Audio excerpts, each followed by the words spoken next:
এক ব্যক্তি প্রচুর ইবাদত করত, আল্লাহ পাক তার ইবাদত করার জন্য পাহাড়ের চূড়ায় একটা সুন্দর ব্যবস্থাও করে দিয়েছিলেন। সেখানে ডালিম গাছ হতো, ঝর্ণা আসতো, খাবারের কোনো অভাব নাই। হাদিস এসেছে 500 বছর সে ইবাদত করেছে। কত বছর? কিয়ামতের মাঠে এই ব্যক্তির অবস্থা এমন হবে, তাকে জান্নাতে প্রবেশ করানোর জন্য নিয়ে যেতে বলা হবে যাও আমার রহমতে জান্নাতে চলে যাও। আল্লাহ পাক তাকে এই কথাটা বলবেন, কিন্তু এই ব্যক্তি বলবে আমার আমলের কারণে আল্লাহ পাক বলবেন আমার রহমতে জান্নাতে চলে যাও। ব্যক্তি বলবে আমার আমলের কারণে।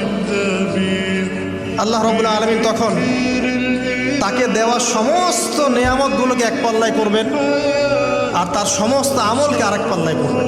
একটা চোখের যে নেয়ামত আল্লাহ পাকের, সমস্ত আমল ও 500 বছরের ইবাদত এতটুকু হয়নি। তারপর তাকে বলা হবে ওকে জাহান্নামে নিয়ে যাও। এবার জাহান্নামে যাওয়ার সময় সে বলবে আল্লাহ তোমার রহমতে আমাকে মাফ করে দাও।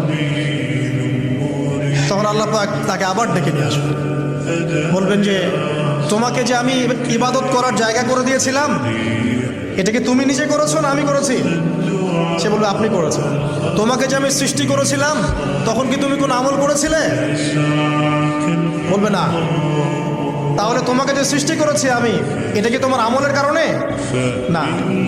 তোমাকে সারা দুনিয়াতে এত নিয়ামত দিয়েছি, এটা কি তোমার আমলের কারণে? সে বলবে না। তখন তাকে জান্নাতে প্রবেশ করানো হবে।